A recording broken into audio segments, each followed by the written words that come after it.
안녕하십니까. 지방자치 30주년 국민이 만드는 나라 진행을 맡은 아나운서 전종환입니다. 네, 안녕하십니까. 아나운서 안희성입니다.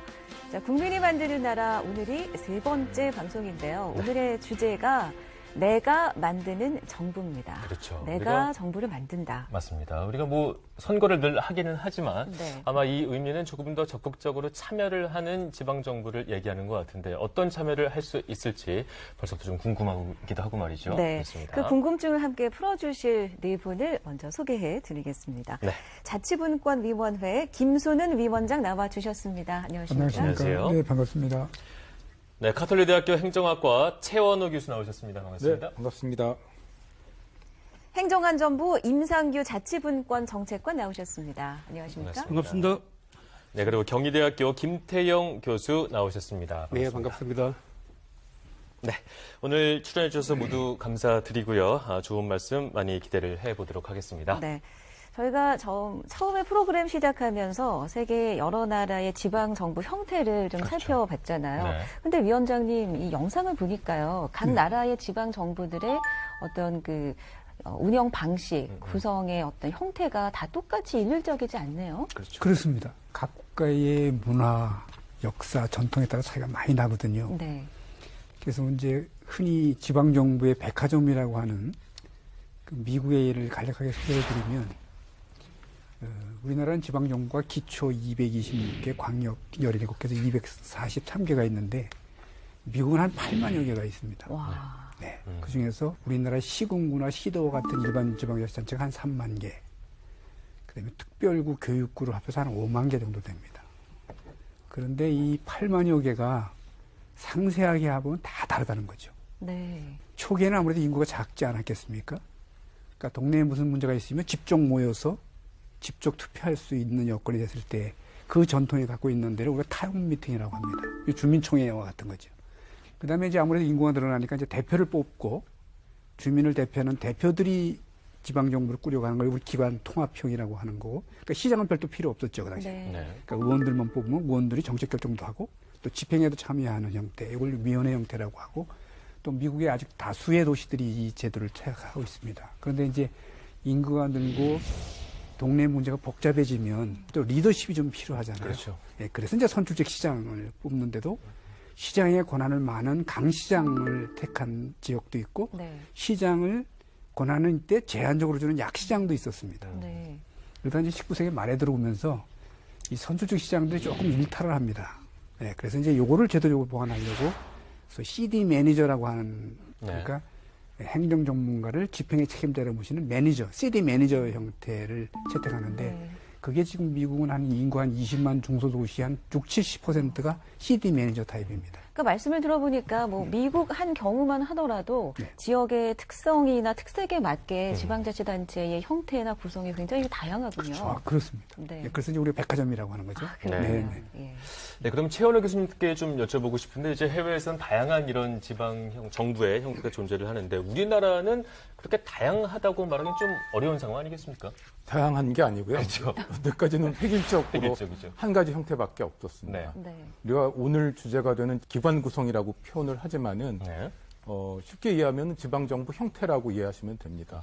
그러니까 중앙정부 같은 경우에는 많은 분들이 잘 알고 계시죠. 대통령제가 있고 의원 내각제가 있고 또 스위스 같은 경우에는 직접 참정 모형이 많이 가미된 형태가 있고 무슨 이원집정부제 뭐 이런 게 있는데 네. 지방정부는 사실은 중앙정부 형태보다 훨씬 다양합니다. 그래서 미국이나 유럽 같은 경우에는 그 다양한 제도를 이제 실험을 하고 있고 운영을 하고 있는데 한국이나 일본 같은 경우에는 획일적이에요. 그래서 지방정부 형태가 지방자치단체 장을 뽑는 또 의원을 뽑는 이원 대표제라고도 하고 기관 대립형이라고 또 하는데 요 한 가지 형태로만 돼 있었는데 네. 작년에 지방자치법이 큰 폭으로 개정이 됐습니다. 네. 연구자들한테는 수건과도 같았던 법 개정이 이루어졌는데 이것 때문에 이제는 가능하게 됐습니다. 네. 그래서 한국에서도 앞으로는 다양한 형태의 지방정부 형태가 구성이 가능하게 됐기 때문에 앞으로 많이 기대가 됩니다. 네, 그러니까 말씀처럼 지금까지는 우리나라 지방정부 형태가 상당히 획일적으로 이어져 왔지만 이번에 지방자치법이 전부 개정되면서 이제는 이 형태가 달라질 수 있다는 얘기 아니겠습니까? 맞습니다. 그럼 어떻게 달라질 수 있는지 임상규 정책관께 여쭙겠습니다. 네. 우리나라는 지금 현재 243개의 지방자치단체가 존재하고 있습니다. 그런데 기관 구성은 단 하나 유형. 우리 최원호 교수님께서 말씀하신 것처럼 단체장도 집행기관이라고 그렇게 얘기를 하는데요. 단체장을 주민들이 직선을 합니다. 그리고 또 우리가 의결기관, 입법기관이라고 얘기를 하는데요. 지방의회도 또 역시 우리 주민들이 직접 선출을 합니다. 그래서 집행기관과 의결기관인 지방의회가 서로 양립을 하면서 서로 견제와 균형을 이루는데요. 많은 학자들도 얘기를 합니다만은 사실은 단체장한테 상당한 권한이 있다. 이렇게 얘기를 하고 있고요. 그런 측면에서 저희들도 고민하는 것이 지자체는 인구 규모도 그렇고 또 행정 여건들이 다 다릅니다. 울릉군 같은 경우는 채 인구가 10,000명이 되지 않거든요. 같은 기초자치단체인 수원시 같은 경우는 인구가 118만 명 정도 됩니다. 그리고 서울시 같은 경우는 거의 1,000만 명에 육박을 하거든요. 그래서 단 하나의 유형이 이게 과연 우리 지방 자치에 맞느냐라고 하는 많은 문제 제기들이 있어 왔고요. 작년 말 지방자치법이 전부 개정이 되면서 새로운 길이 열렸습니다. 네. 즉 이제는 주민들이 자치단장을 직접 선출하는 것이 맞지 않다라고 생각하시면 투표를 통해서 자치단체장을 선출하지 않고 행정 전문가 또는 경제 전문가, 복지 전문가 같은 이런 전문가를 임용하는 형태로 바꿀 수 있다는 얘기고요. 또 지방의회가 상당한 역할을 하게 되면 단체장한테 집중된 권한의 일부를, 즉 인사와 조직과 감사, 예산과 같은 일부 기능을 지방의회에 부여하는 그런 방법도 가능하다. 그런 의미에서 기관 구성을 다양하게 할 수 있는 길이 새롭게 열리게 된 것입니다. 네, 기관 구성이라는 얘기가 나오는데 이게 쉽게 말하자면 지방정부의 형태라고 볼 수 있을 것이고 이제까지 한 가지밖에 없었는데 앞으로는 다양한 형태가 가능할 것이다 이런 얘기인 것 같습니다. 네. 하지만 아직 우리가 경험을 못 해봤기 때문에 맞습니다. 정말 이렇게 이렇게 되는구나 확 와닿지는 아직까지는 좀 설명이 더 필요할 것 같은데 네. 김태형 교수님께서 조금 더 친절하게 설명을 좀 해주실 수 있을까요? 간단하게 정리하면 딱 두 가지 형태입니다. 하나는 현재처럼 단체장을 직접 선출하고 또 지방의회 의원도 선출하는 방식이고요. 또 한 가지 방식은 단체장을 선출하지 않고 지방의회만 직선으로 선출하는 방식입니다. 네. 후자를 기관통합형이라고 그러고 전자를 현재와 같은 기관대립형이라고 그러는데요. 사실 이번 지방자치법 개정 제4조의 의미라고 하는 것은 이 방식 둘 중에 하나를 자유롭게 선택할 수 있다 이런 말씀이시고요. 다양하다라고 하는 얘기는 그 양축으로 기관통합형과 기관대립형이 있는데 그 사이에 수도 없이 많은 유형이 존재하는 겁니다. 그래서 우리가 그 두 가지 개념을 정확하게 이해하면 우리 국민들께서도 자유롭게 맞춤형을 선택할 수 있지 않을까 생각하게 되는데요. 예를 들어서 이런 겁니다. 아파트 단지에서 입주민과 입주자 대표회의와 관리사무소가 있거든요. 네. 현재 입주자 대표회의는 직접 선출하는 거고요. 관리사무소장의 경우에는 통상적으로 입주자 대표회의에서 이렇게 계약을 맺어서 그렇죠. 이렇게 채용을 하는 그런 구조입니다. 만약에 관리사무소장을 직접 선출하게 되면 기관 대립형이고요. 현재와 같은 말하자면 입주자 대표회의만 선출하고 관리사무소장은 따로 선출하지 않은 형태를 기관통합형이라고 이렇게 얘기할 수 있는데요. 네. 민주공화국의 헌법에 기초해서 지금 현재 대한민국의 법이 지방의회는 헌법으로 선출하도록 되어 있습니다. 근데 지방자치단체장 정확하게 표현하면 집행부의 장의 경우에는 법률로 정하도록 되어 있어요. 그래서 사실 이제 그럼에도 불구하고 우리 개정된 지방자치법 106조를 보시면은 지방자치단체장을 시도지사를 포함해서 시군구청장이라고 사실상 명시하고 있거든요. 그렇죠. 이 106조를 우리가 고집한다라고 한다면 제4조의 의미는 좀 퇴색될 수 있거든요. 말하자면 일반 주민들이 우리는 단체장을 정확하게 말씀드리면 집행부장을 선출하지 않겠다라고 얘기하게 되면 106조는 이제 의미가 없어지는 거죠. 네. 그런 의미에서 기관 구성 다양성이라고 하는 게 매우 의미가 있다 이런 말씀이고요. 그 관리사무소장을 직접 선출하게 됐을 경우에 입주자 대표회의가 이제 갈등을 일으킬 수도 있고 대립하게 될 수도 있는데 통상적으로 그 경우에는 이제 관리사무소장이 제왕적 관리사무소장이다 이런 말씀하는 것처럼 네. 현재 우리 대한민국 기관 대립형 이 구조도 사실상 일부 분들은 이제 제왕적 단체장이라고 이렇게 이제 말하자 오명을 세우고 있지 않습니까? 그런 부분들이 사실은 기관 대립형 과 이게 지방 기관 통합형 그 사이에서 우리가 선택해야 되는 문제가 아닌가 싶습니다. 네. 그렇습니다. 그러니까 바뀐 지방자치법에 따르면 교수님도 방금 말씀해 주셨습니다만 시장을 이제 뽑지 않아도 된다는 거 그렇죠. 아닙니까? 맞습니다. 그러면 지금까지와의 그 지방자치 패러다임이 확 바뀌는 계기가 되는 것 같은데요. 그렇다면 시장을 안 뽑을 때 지방행정은 어떻게 의결하고 집행할 수가 있는 건지 궁금합니다, 위원장님. 우리가 이제 흔히 지방자치에는 두 가지 근본적인 이념이 있는데 어떻게 우리 민주성을 확보할 거냐, 어떻게 효율성을 높일 거냐 하는 거냐인데 우리 지금 논의하는 이 기관 구성 관련해서는 대부분의 나라가 민주성을 중시하는 쪽에 기관 구성을 출발해서 거기에 효율성을 가미하는 형식으로 변화해 왔습니다. 네. 근데 우리는 반대로 제 견해입니다만 그동안 우리가 효율성 중심의 기관 구성을 해왔어요. 우리가 강시장제거든요. 거기다 어떻게 이제 민주성을 가미하는 쪽으로의 기관 구성을 가야 한다고 생각을 하고 이제 그래서 나오는 게 지금 말씀하신 대로 기관 통합형으로 해서 의회만 구성하자는 거고요. 네. 저는 거기에 덧붙여서 시장을 뽑되 시장이나 시도지사의 권한을 분산시키는 그러니까 예를 들면 지금 7월 1일부터 전국에 시도자치경찰위원회라고 하는 조직이 들어보셨나요? 네. 네. 시도자치경찰위원회는 경찰권의 지휘감독을 시도지사 대신에 행사합니다. 그러니까 집행권이 분산됐죠. 네. 그러니까 집행권을 어떻게 분산하느냐도 굉장히 중요할 것 같아요. 그래서 종전에는 시도지사나 시군구청장이 직접 집행했던 사무를 일부를 행정위원회나 또는 감사위원회나 이렇게 분산하는 것도 하나가 될 수 있고요. 두 번째는 지방의회를 구성을 하는데 지방의회가 구성이 되면 집행부를 구성하는 방법도 여러 가지 선택지가 있습니다.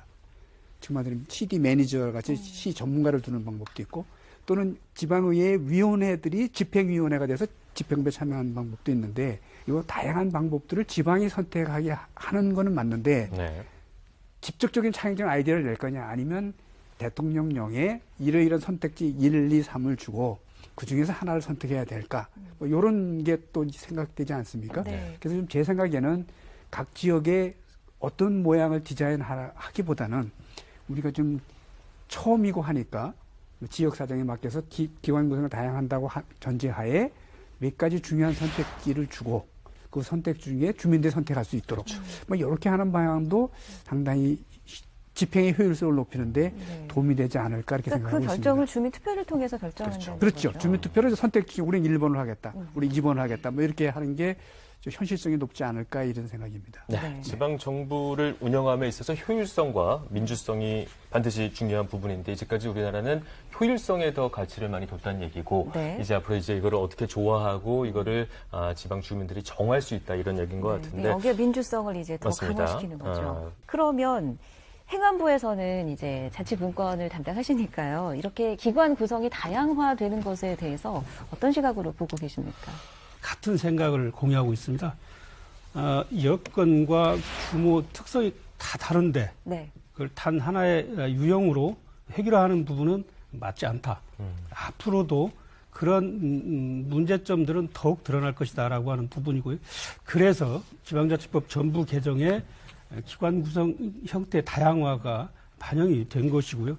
다만 하나 말씀드리고 싶은 것은 전 세계적으로는 다양한 유형들이 있습니다.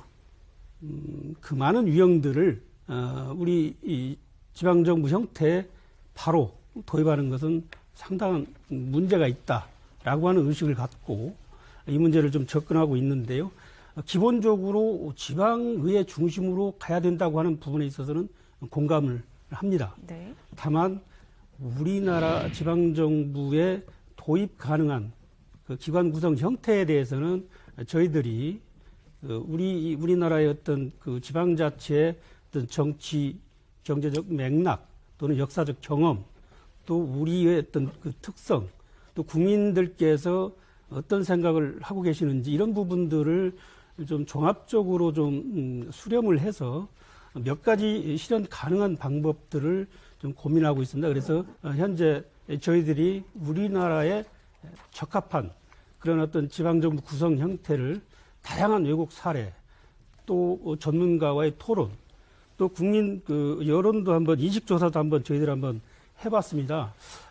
작년 2월달에 한국지방행정위원회를 통해서 우리나라의 지방정부의 적합한 형태에 대해서 한번 저희들이 인식조사를 한번 해봤는데요. 네. 기본적으로 기관 구성 다양화가 필요하다는 의견이 한 60% 가까이 됐습니다. 그래서 우리 국민들께서도 지방정부 기관 구성을 좀 다양화하는 부분에 대해서 공감을 하시는 것 같고요. 선호하는 형태는 어떤 것이 있겠는가 하고 한번 여쭤봤습니다. 그랬더니 단체장을 주민이 직접 선거로 선출하지 않고 행정 전문가를 임명해서 단체장의 역할을 수행하도록 하는 부분이 한 45.4%, 현재처럼 단체장 권한을 부단체장이나 또는 그 지방의회에 분산하는 형태에 대해서 한 38.4% 정도가 긍정적인 어떤 그 입장을 좀 표명을 해 주셨습니다. 그리고 단체장을 선거로 선출하지 않고 지방의회에서 역할을 수행하는 부분에 대해서는 국민들께서 그다지 높은 어떤 그 선호도를 보여주지는 않았습니다. 이런 어떤 그 국민들의 어떤 인식이라든가 또는 우리나라 같은 경우는 좀 사실 995년도에 그 고려 성종 때 지방관을 파견하기 시작합니다.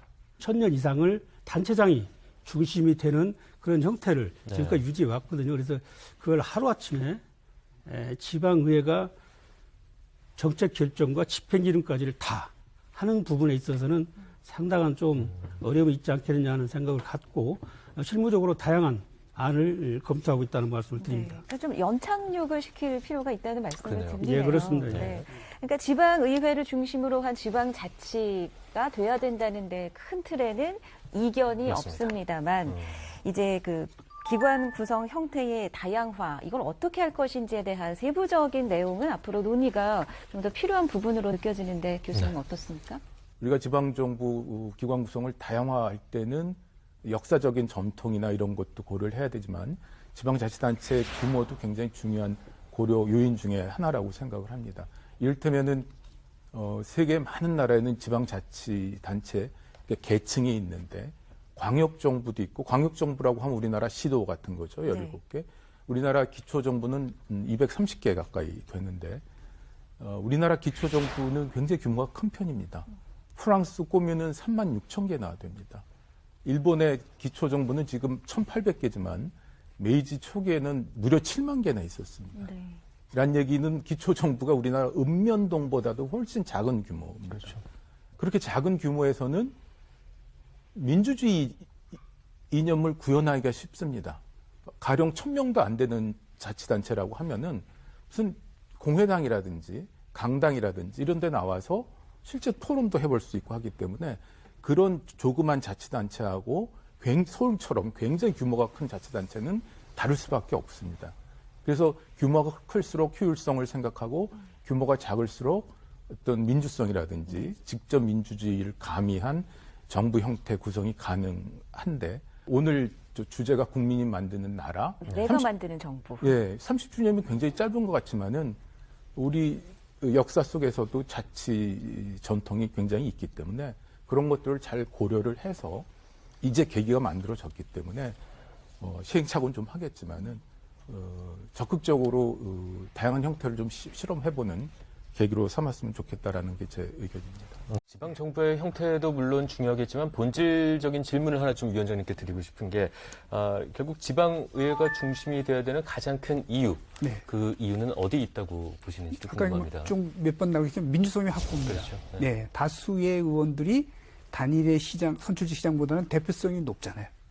또 다양한 주민의 수, 국민의 수만큼 이익이 있는데 그게 한 명의 단체장보다는 다수의 지방의회가 대표할 가능성이 굉장히 높은 거죠. 네. 그러니까 우리가 이런 논의를 진행하는 이유도 그러니까 주민의 자치권 보장이라는 지방자치 본래의 목적이기 맞습니다. 때문이라는 거 우리가 꼭 기억을 해봐야 될 것 같습니다. 네, 그렇다면 이 시점에서 지금 해외에서 지방정부를 좀 다양하게 운영하고 있는 분의 전화를 연결을 해서 네. 좀 얘기를 들어보는 것도 의미가 있을 것 같습니다. 네. 미국 캘리포니아주에 위치하고 있는 부에나파크의 한국계 박영선 부시장이 시장으로 일을 하고 있습니다. 전화 연결돼 있나요? 안녕하세요. 네, 안녕하세요. 네, 반갑습니다. 지방자치 30주년 방송 진행하고 있습니다. 간단한 소개와 더불어서 인사 말씀 부탁드립니다.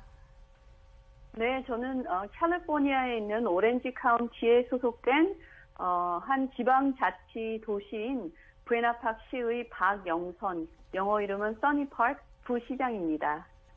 네, 반갑습니다. 저희가 오늘 이제 지방정부의 다양성 어떻게 바꿀 수 있을까에 대해서 이야기를 나누고 있는데 일단 부에나파크 지역의 의회 어떻게 운영이 되고 있는지 좀 궁금합니다. 네, 저희 부에나파크 시는 인구가 한 8만 3천 명 정도 되는 중간 정도에 속하는 도시라고 보시면 되고요. 그리고 오렌지 카운티에는 34개의 도시가 있어요. 저희 부에나파크 시의 닉네임은 The Center of Southland라고 그래서 가장 중심적인 한국으로 치면 한 대전 정도라고 그럴까요? 딱 중간에 있으면서 교통의 요충지로 알려져 있어요. 저희 행정 기구는 어떻게 분류가 되어 있냐면요. 지금 많은 분들이 이야기하셨던 것처럼 시의 진짜 행정은 시 매니저가 맡고 있어요. 그리고 저희들은 또 시의회는 5명의 시의원으로 구성이 되어 있고요. 2016년에 처음으로 시 전체를 통해서 시의원들을 뽑는 제도에서 시를 5구의 지역구로 나누어서 그래서 저희들이 각 지구마다 대표가 되는 시의원들을 뽑고 있는 그런 도시로 알려져 있습니다. 네. 그러면 그 시의원들 중에서 시장도 나오시고 부시장도 나오시는 겁니까? 네, 그렇습니다. 저희는 직선제 시장 제도를 하지 않고 있고요. 네. 그리고 5명의 시의원들이 돌아가면서 순환제 시장을 뽑아요. 그래서 네. 12월이 되면 그러면 시장 한 사람 그리고 시장직에서 공석이 생길 때를 대비해서 부시장을 뽑게 되죠. 그리고 어떤 도시들 저희 같은 도시들은 관례적으로 부시장이 이제 시장이 되는 그렇게 순환을 하고 있어요. 네, 시의원들이 이렇게 돌아가면서 그렇죠. 시장, 부시장을 한다. 저희가 듣기만 해도 상당히 생소한데. 맞습니다. 그러면 여기에 대해서 주민 신뢰도는 어떤 편입니까? 사실 주민들의 입장에서 봤을 때는 이런 지방 시의원들이 있는 것이 훨씬 더 서비스 차원에서 더 좋다고 보여지고 있어요. 네. 저희들이 하는 일은 주로 행정은 시 매니저가 하지만 정책을 결정하고 그리고 주민들의 어떤 어려운 점들 이런 것들을 직접 수렴해서 그런 것을 가지고 정책을 만들어주거든요. 그러니까 케이스 바이 케이스로 저희들이 정말 바닥에서 뛰면서 주민들 그리고 비즈니스 하시는 분들이 노고가 뭔지를 알아서 시행정에 반영할 수 있도록 저희들은 정책과 그리고 지침을 주는 것이 저희들의 역할이에요. 네. 네. 그러면 주민과 밀접하다는 게 지방의회 중심의 지방정부의 가장 특별한 장점이다. 이렇게 보시고 계신 건가요?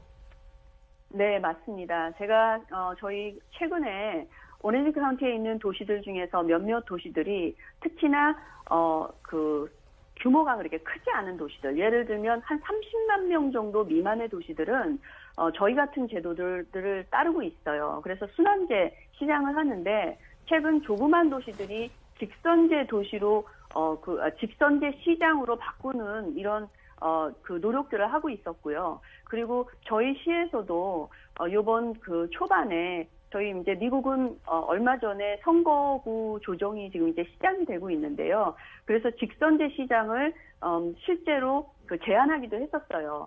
직선제 시장을 하게 되면 아무래도 시장과 시의원들 사이의 체계가 상명 하복이라고 해야 되나요? 이제 아무래도 체계가 생기게 되고요. 그리고 또 많은 분들 중에서 중요하게 생각하는 것은 주민들에 대한 서비스의 질이 떨어진다는 사실, 그리고 또 세 번째로는 세금이 많이 시장을 유지하기 위해서, 그리고 시장 주변에 있는 스태프들을 유지하기 위해서 많은 세금이 이용된다는 점에 대해서 직선제 시장 제도를 원치 않는 분들이 많이 있었어요. 네. 저희 시 같은 경우에는 특히 시의 인구 중에 55%가 소수민족으로 이루어져 있습니다. 그래서 라티노, 그러니까 히스패닉 쪽이 한 30% 정도 되고요. 그리고 동양 사람들, 나머지 한 20%라고 볼 수 있어요. 그리고 나머지 한 5%는 아프리칸 아메리칸들로 구성이 되어 있는데요. 특히 이렇게 직선제 시장을 하게 될 경우에 많은 분들이 와서 그 주민들이 와서 말씀하셨던 것은 걱정하셨던 부분은 어떤 부분이냐면 소수계가 직선제 시장을 하는 것으로 뽑혀지는 것보다는 순환제 시장을 했을 경우에 만약에 예를 들어서 저 같은 경우에도 아무래도 직선제로 전체 시에서 선출이 되는 것보다는 순환제를 했을 경우에 시장이나 부시장을 할 수 있는 기회가 더 많아지겠죠. 네. 그래서 소수계들의 그 목소리를 정치력 목소리를 높이기 위한 것을 위해서도 특히 순환제 그 시장 제도가 더 좋다라고 하는 많은 분들의 생각들이 있어요. 네. 그래서 이렇게 운영이 되고 있는데 오늘 어렵게 그 미국과 연결이 된 만큼 오늘 출연해 주신 분들도 직접 하신 말씀이나 질문이 있으면 해주시면 좋겠습니다. 네, 질문 하나 더 해주시죠. 부시장님 반갑습니다. 짧은 질문 몇 가지만 드리겠습니다. 그러면 그 간선직으로 된 시장님이 시의회 의장도 겸직하고 계시는 거죠? 네, 맞습니다. 예, 그러면 그 혹시 그 부에나 파크도 그 몇 번 이상 시의원 할 수 없다는 그런 제한 규정이 있나요? 네, 저희 같은 경우에는 시의원의 임기가 4년이고요. 네. 그리고 3번을 할 수 있어요. 그러니까 3선까지요? 최대 12년을 할 수가 있습니다. 네, 감사합니다. 마지막으로 간단한 질문 하나 드리겠습니다. 저 부시장님은 하루에 몇 시간 정도를 시의회 업무와 관련해서 사용하시나요? 네, 사실 이렇게 순환제 시의원을 하는, 그러니까 시장을 하는 이런 도시들의 경우에는 시의원의 자리가 발렌티어, 그러니까 봉사직이라고 보는 것이 맞아요. 그래서 저희들은 전부 다 자기 직업이 있거나 아니면 이미 은퇴하신 분들이 시의원을 하는 경우가 많고요. 저하고 지금 현재 시장이신 분은 둘 다 변호사예요. 그리고 네. 이제 나머지 분들은 그러니까 선생님이셨거나 하신 분들이 하고 있습니다. 근데 지금 제가 일하는 거는 열심히 일해야지 한인들이 다음에도 많이 나올 수 있잖아요. 네. 그래서 사실은 제가 개인적으로 일하는 것도 일을 하고 있지만 이제 시청 일에 제가 우선권을 두고 있습니다. 네, 감사합니다. 네, 마지막으로 질문 네, 한 가지만 더 드리겠습니다. 이제까지 여러 말씀을 해주셨는데 이제 우리나라에서도 지방자치단체장 선출 방법을 지역마다 다양하게 가져갈 수가 있기 때문에 부시장님 말씀을 들어보니까 물론 기관 통합형의 장점도 잘 알겠지만 혹시 국내 지방정부 해줄 조언이 있다면 어떤 게 있을까요? 미국의 그 정치 속담 중에서 많이 이야기하는 것들이 all politics is local. 모든 정치는 지역에서 시작된다라고 하는 말이 있어요.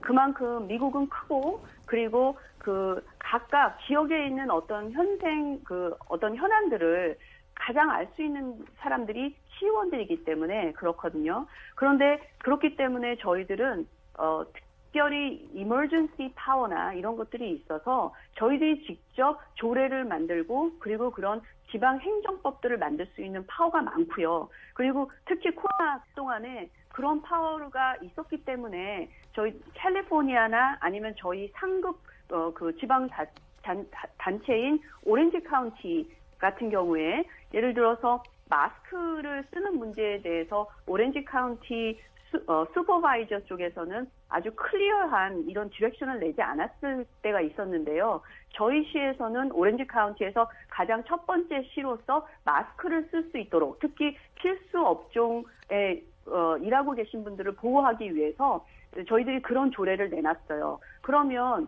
오렌지 카운티의 34개 도시 중에서 저희가 처음 그렇게 하기 시작을 하니까 많은 도시들이 따라하기 시작을 했거든요. 보통 법으로 봤을 때 가장 상급기관인 주정부나 연방정부에 대치되는 그런 행정명령을 내릴 수는 없어요. 하지만 그것에서 더 나아가서 더 강력한 행정명령을 내릴 수 있는 그런 파워는 있거든요. 그런데 이런 법을 만들 수 있는 파워와 또 함께 법을 집행할 수 있는 파워가 있잖아요. 지방정부는. 이런 파워들이 같이 있기 때문에 이 안에서의 또 그 어떤 밸런스, 체크 앤 밸런스가 또 필요할 수가 있고요. 그리고 특별히 그 정치의 투명성이 많이 필요해요. 이 시의원들의 힘들이 많기 때문에 그렇기 때문에 어떤 그 커럽션, 예를 들어서 정치 부패나 이런 것들이 생길 수 있는 부분들이 꽤 있거든요. 그래서 특히 한국에서 제가 생각했을 때 이 그 그 자치제가 많은 파워를 이루었을 때 어떻게 하면 지방 정치인들이 깨끗한 정치 그리고 국민을 위하는 그런 정치를 실제적으로 할 수 있을지 그런 어떤 그 안전장치가 필요하지 않나 그런 생각이 듭니다. 네. 말씀 잘 들었습니다. 정말 지방의회 중심의 지역 주민과 밀착된 지방자치 정말 저희가 참고할 만한 부분이 분명히 있는 것 같습니다. 오늘 영상 연결해 주셔서 대단히 고맙습니다. 고맙습니다. 네, 감사합니다. 네. 부에나파크 박영선 부시장과 영상 연결해 봤습니다. 네. 네. 이야기 들은 소감이 다들 있으실 것 같아요. 어떠십니까? 위원장님부터 얘기 들어볼까요? 네, 지금 우리가 전반전에 논의했던 네. CD 매니저의 가장 대표적인 도시인 것 같고요. 그다음에 지금 말씀하시는 내용 보니까 그 5분의 시의원들이 시민들의 권익이나 또는 복지 증진을 위해서 무척 애쓰시는 건 아주 모범적인 지방자치를 하는 지역으로 보입니다. 그다음에 이제 그 정치의 투명성을 많이 강조하셨잖아요. 그 투명성을 강조하는 사실 12년간의 그 JMS를 제안한 게 지금 미국의 유행인데 그런 제도도 도입한 것 같고요. 그래서 향후 우리가 그 기강구성 다양화를 할 때 좋은 사례로 이렇게 볼 수 있지 않겠나 생각합니다. 교수님은 어떻게 보셨습니까? 제가 이제 보면서 느낀 건데요. 네. 작년에 지방자치법 전부 개정안이 통과됐을 때 가장 중요한 그 안건 중에 하나가 지방의회 인사권 독립이었거든요. 지방의회? 인사권 독립. 네. 그러니까 지방의회 사무처 직원들에 대한 인사권을 지방의회 의장이 갖고 있는 게 아니고 시장이 가지고 있는 거예요. 그거를 이제 지방의회 의장에게 지방의회 돌려달라라고 하는 그 법안이 작년에 통과가 됐는데 제가 이 문제를 외국 친구와 이제 논의를 했더니 오해를 하더라고요. 그러니까 인사권 독립 그러면 통상적으로 외국에서는 지방의회 의원들이 집행부 공무원들에 대한 인사권을 행사하는 거예요. 그 집행부가 인사권 독립해달라고 하는 세미나도 열고 그냥 뭐 난리칩니다. 그런데 우리의 경우에는 네. 지방의회가 인사권 독립해달라고 이런 주장한다라고 했더니 그 파한대소를 했던 그런 기억이 나는데요. 네. 원칙과 현실이 무엇인가를 좀 강조하고 싶은데 어느 게 원칙이고 어느 게 현실인지를 따져보면 지금 말씀드린 것처럼 오늘 논의한 내용들이 이게 원칙이고 네. 현실은 우리 고유의 문화가 있기 때문에 조금씩 조정하자 이렇게 가야 되는데 지금 우리 일반 국민들께서는 지금과 같은 제왕적 단체장 이걸 원칙으로 생각하고 자꾸 서구 지방자치 선진국가에서 뭐 선거도 안 한다고 그러더라 이렇게 하다 보니까 그거 좀 따라 해볼까라고 이게 말하자면 현실인 줄 알고 이게 이제 이쪽으로 이제 보완해 가는 거죠. 그래서 이제 이게 좀 잘못됐다는 거죠. 네. 앞뒤가 잘못됐다는 거죠. 그게 원칙이고 우리는 현실적으로 지금 운영하고 있다. 이 말씀을 강조하고 싶습니다. 네.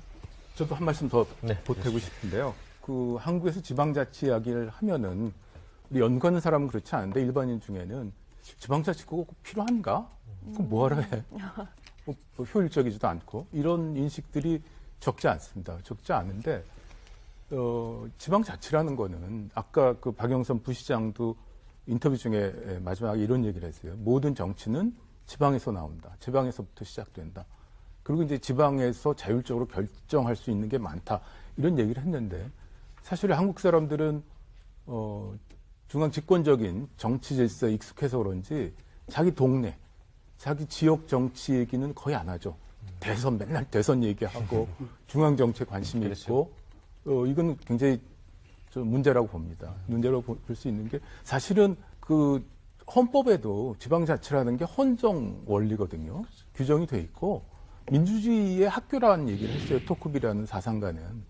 그리고 이 동서를 막론하고 지방자치라는 정치 질서라는 게 중앙 정치 질서보다 훨씬 먼저 생긴 거죠. 그렇죠. 태초에 동양의 철학자 노자 같은 사람도 소국가민, 그래서 백성은 적고 나라는 작게 해야 된다 이런 얘기도 했지만은 그 목민심서를 남긴 정약용이라는 우리의 아주 그 자랑스러운 사상가도 원목이라는 그 고전에서 글에서 태초의 정치 질서는 밑으로부터 올라가는 질서였다라는 거죠. 가령 집이 5개가 있으면 그 5개 집이 하나의 이웃이 되고 그 그 5개 집이 하나의 이웃이 된 게 또 한 5개 정도가 있으면 하나의 마을이 되고 네. 그 마을이 또 5개가 되면 또 무슨 향이나 뭐 현이나 이런 게 되고 그러니까 밑으로부터 올라가는 정치 질서라는 거 이것이 이제 보충성 원리라고 하는데 지방 정치, 지방 자치라는 게 사실은 태초로부터의 정치 질서고 굉장히 익숙하고 우리가 민주주의를 학습하는 데서도 필요하고 박영선 부시장이 이야기했듯이 모든 정치 질서는 지역으로부터 나온다라는 게 자연스러운 건데 이게 단절이 됐었죠. 우리는 1940년대 말에 지방자치법을 제정하고 지방자치를 하다가 60년대, 70년대, 80년대 개발독재하고 해서 통일될 때까지라든지 이렇게 해서 지방자치가 유보가 됐었죠. 그렇죠. 그래서 본래 해야 될 거를 한동안 유보가 되고 우리가 이제 바쁘게 경제 성장하는 과정에서 이게 좀 소외되고 했던 게 다시 이제 강조가 되고 하는데 이게 좀 어떻게 보면 본말이 전도된 거죠. 그러니까 우리 국민분들도 중앙정치보다 자기가 사는 동네나 자기가 사는 지역에 좀 더 애착을 갖고 관심을 가질 때 비로소 지방자치도 국민이 만드는 그런 나라로 잘 발전할 수 있지 않을까. 그래서 네. 그 박영선 부시장님 그 소개는 짧지만은 외국의 지방자치는 이런 거라는 그렇죠. 거를 아주 잘 보여주는 그런 사례였던 것 같습니다. 네, 우리에게 좀 시사하는 바가 분명히 있었던 것 같습니다. 네, 정책관님은 맞습니다. 어떤 말씀해 주실까요? 자치분권 2.0이라고 하는 얘기들을 많이들 합니다. 단체장 중심에서 주민과 지방의회가 중심이 되는 그런 지방자치를 말하는 건데요. 기관 구성을 주민들이 선택할 수 있도록 한다는 의미는 이제는 지방정부의 구성도 주민이 선택할 수 있도록 한다는데 가장 큰 의미가 있다고 생각을 합니다.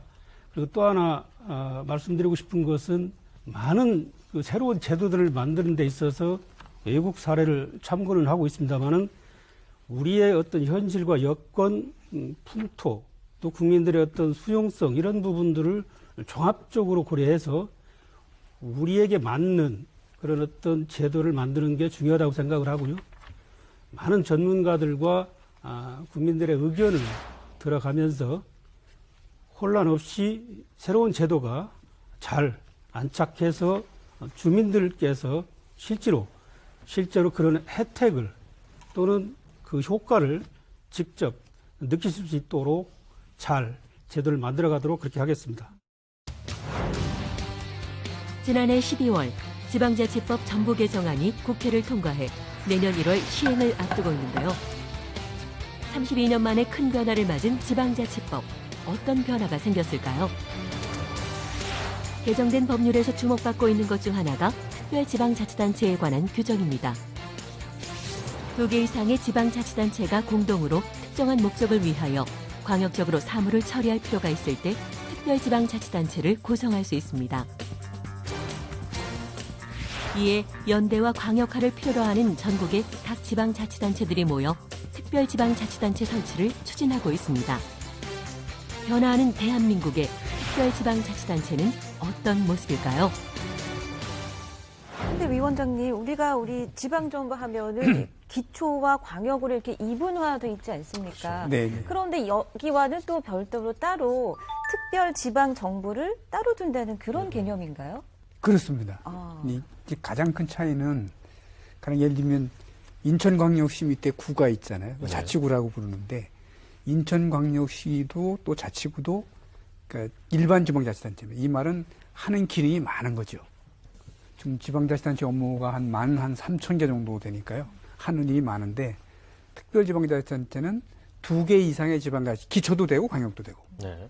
2개 이상의 지방자치가 공동의 목적을 하는데 단일 또는 복수이긴 한데 그렇게 많은 일을 갖고 있지는 않습니다. 그러니까 특별한 목적이 있는 거죠. 우리는 산업진흥을 위해서 하겠다. 네. 우리는 뭐 관광진흥을 하기 위해서 하겠다. 뭐 방제를 하겠다. 이렇게 목표를 정하고 있기 때문에 우리가 목적을 가진 그런 지방자치단체다 이렇게 보시면 되겠습니다. 네. 특수 목적형 지방정부. 네, 그렇습니다. 이렇게 생각하네요. 이건 내년 1월부터 이제 구성을 할 수가 있다는 얘기인데, 정책관님, 이게 아무래도 보다 많은 권한을 가질 수 있게 되는 것이죠? 일반 자치단체 같은 경우는 그 관할 구역 내에 있는 복리라든가 또는 지역개발 업무 전반을 종합적으로 처리할 수 있습니다. 다만 특별지방자치단체는 이 구성자치단체 업무 중에서 특정 어떤 광역적인 어떤 처리가 필요한 특정 업무를 이양을 받아서 처리를 한다는 그런 의미가 되겠고요. 그리고 뭐 기관 구성이라든가 또는 운영 과정에서 경비 부담 이런 부분에 있어서 조금은 일반 자치단체와 다른 특징이 있다라고 해서 특별지방자치단체고요. 이 특별지방자치단체는 지방의회도 있고요. 단체장도 있습니다. 다만 장은 구성자치단체가 장이 겸할 수도 있고요. 지방의회는 특별지방자치단체 의회는 구성자치단체의 의원이 겸직을 하는 형태인데요. 어쨌든 간에 단체장과 의회를 구성할 수도 있고요. 조례도 제정할 수도 있습니다. 그런 의미에서 기존의 어떤 그 연계협력 그 형태였던 조합이라든가 행정협의회 이런 어떤 형태들하고 좀 차별화된 그런 의미에서 하나의 자치단체의 지위를 갖는다. 그런 의미에서 특별지방자치단체라고 이렇게 일컫게 된 것입니다. 아무래도 모든 제도란 것이 장점도 있다면 또 우려되는 부분도 있을 수밖에 없을 것 같습니다. 두 교수님의 견해를 듣고 싶은데 최현호 교수님 얘기부터 들어볼까요? 2개 이상의 지방정부가 협력하는 것은 기본적으로 굉장히 바람직하고요. 그렇죠. 다만 특수 목적이라고 하더라도 굉장히 단순 반복적인 업무가 있을 수 있고 상대적으로 굉장히 복잡한 의사결정을 해야 되는 일들도 있습니다. 그래서 이제 그런 걸 좀 구별해가면서 상황에 맞는 거버넌스, 특별지방정부를 만들 필요성이 있는데 이를테면 과거에 수도권 매립지 조합이라는 게 있었습니다. 서울, 경기, 인천이. 그런 경우는 이제 매립지를 관리하는 거기 때문에 비교적 복잡한 의사결정이 필요하지 않았죠. 그래서 그 경우에는 오히려 공사로 만드는 게 더 효율적이기 때문에 나중에 이제 그게 공사화가 됐습니다. 과거에 한 10여 년 전에 참여정부 때죠. 경제자유구역이 특별지방자치단체로 새로 이제 만드는 걸 이제 논의를 한 적이 있어요. 근데 그러니까 경제자유구역을 특별지방자치단체로 제도화는 안 됐지만 만들려고 했을 때 뭐가 문제였냐면은 경제자유구역은 굉장히 특수목적이라고 하더라도 굉장히 복잡합니다. 외국에서 투자도 유치해야 되죠. 그 입지하는 기업에 대해서 세제 혜택도 줘야 되죠. 인천 같은 경우에는 영리병원, 카지노, 또 국제학교라는 교육기관 이런 게 이제 입지를 해야 되는데 그런 경우에는 굉장히 복잡합니다. 지방자치단체, 특별지방자치단체에서도 해결할 수가 없어요. 가령 카지노 허가하려면 문체부 허가가 필요하고 영리병원은 보건복지부, 국제학교는 교육부의 규제가 이제 해제가 돼야 되는. 그래서 이제 차등적 분권에서 한정된 지역에 그런 허가를 내줄 수는 있지만은 그게 이제 특별지방자치단체가 스스로 완결적으로 할 수가 없습니다. 그래서 이 경제자유구역과 같은 굉장히 특수 목적이지만은 복잡한 의사결정이 필요할 경우에는 지방자치단체가 자기 완결적으로 의사결정해서 뭘 할 수가 없고 중앙정부에서의 규제 완화라든지 이런 도움이 필요합니다. 네. 특별지방정부, 특별지방자치단체는 앞으로도 논의할 게 그럼 참 많아 보이네요, 교수님.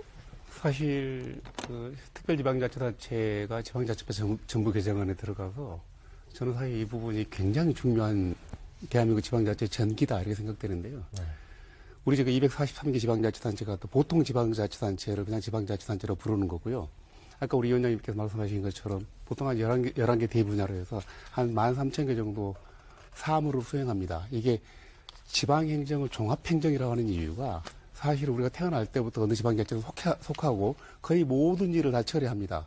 근데 그 중에서도 특별하게 처리해야 될 업무, 그 업무를 따로 떼어내서 그 업무를 수행하기 위한 그러니까 말하자면 목적 지향형 지방정부를 자치선진국가에서는 굉장히 많이 활용하고 있는데요. 우리 법에서는 이제 2개 이상이라고 나와 있습니다. 사실은 지역은 키포인트가 아니거든요. 핵심은 특정 목적이거든요. 그래서 이제 미국의 경우만 하더라도 특별지방자치단체 개수가 월등히 더 많습니다. 일반 지방자치단체보다. 즉 특별지방자치단체라고 해서 우리가 특별 그러면 뭐가 특별하다고 생각하는 게 아니고요. 임무를 가지고 태어나는 거예요. 그러니까 보통 지방자치단체는 그냥 존재하는 거고, 일반적. 특정 목적형 지방자치단체는 우리가 세금 내는 납세자가 특정한 공공 서비스를 제공받기 위해서 만드는 거예요. 근데 그 유형이 굉장히 다양합니다. 아까 우리 임상규 정책관님 말씀하신 것처럼 수직적으로는 간단한 어떤 협력 사업에서부터 그다음에 조금 더 복잡하면 조합이고 조금 더 복잡하면 특별지방자치단체인데 이 특별지방자치단체 조합은 근본적인 질적인 차이가 있거든요. 이게 이제 보통 지방자치단체 마찬가지로 의회를 갖고 있고 조례재정권을 가지고 있고 경우에 따라서는 과세, 자주권도 갖게 되고 그러니까 정하기 나름이죠. 보통 지방자치와 똑같은 형태를 가지고 있는 거예요. 네. 그 종류가 굉장히 많습니다. 예를 들어서 노스캐롤라이나의 경우에는 그 모스키토 스페셜 퍼포스 해가지고 모기만 잡는 특별지방자치단체 따로 있어요. 모기만 잡아요? 예, 모기 잡는 목적으로 만든 지방자치단체예요. 네. 뭐 공원 관리다. 아까 제가 모두의 그 지역이 중요하지 않다고 말씀드리는 게 그 유럽이나 미국의 경우는 지방자치단체가 굉장히 소규모 아닙니까? 그러다 보니까 웬만한 사무는 다 복수의 지방자치단체에 걸쳐 있어요. 우리의 경우에 사실은 지방자치단체 규모가 크니까 복수를 요하지 않은 경우도 있거든요. 근데 그런 부분들을 이제 간과하고 있어서 차후에 좀 논의해볼 만한 부분이 있기도 합니다. 근데 단일 지방자치 내에서도 특별지방자치단체 만들 수 있는가? 일단 그 화두로 한번 던져보고 다음 얘기를 조금 이따 다시 나누기로 하겠습니다. 네, 특별지방자치단체에 대해서 이야기를 나눠봤습니다. 아주 특별한 목적과 임무를 가진 자치단체다. 그리고 내년 1월부터 시작될 수 있다. 이런 얘기였는데 위원장님 어떻게 들으셨나요? 다 얘기 들어보니까요. 근데 지금 하신 말씀에 대해서는 크게 동감을 하면서요. 네. 한 두 가지 정도 이렇게 좀 첨언을 드리고 싶습니다. 우선 하나는 그동안 지난 지방자치 30년 하면서 나름대로 좋은 성과도 있었지만은 자치단체 간의 벽이 너무 높아서 소지역주의 경향이 짙어졌다 하는 그런 비판의 목소리가 있었거든요. 그러니까 좀 행정구역을 뛰어넘는 광역적 협력이 있었으면 좀 행정의 유연성도 제고하고 또 탄력성 하에 성과를 높일 수 있는데 그게 잘 안 됐다는 반성이 하나 있고요. 또 하나는 우리가 시군구는 계속 이렇게 행정구역에 커왔는데 시도는 상당히 축소지향적으로 달려왔습니다. 예를 들면 조선시대 때 우리가 8도였잖아요. 근데 지금 남한만 17개 시도가 됐습니다. 그러니까 교통통신의 발달로 따지면 사실은 생활권이 훨씬 더 넓어졌는데 오히려 시도에 보면 점점점 작아져서 서울, 부산도 일일 생활권이라고 말씀하는 분도 계신데 그래서 이거에 대한 좀 유연한 협력이 좀 필요한데 그런 협력을 구하는 그 제도적 대안으로도 저는 특별지방이 상당히 유용하게 작용되지 않겠나. 그래서 최근에 지금 메가시티 논의가 한창 지금 이루고 있지 않습니까? 네. 그러니까 이 메가시티 논의가 특별지방자치단 제도를 하고 잘 이게 결합이 되면 상당히 특수 목적에 좋은 성과를 거둘 수 있지 않겠나 이렇게 그래서 기대감이 커지고 있습니다. 네.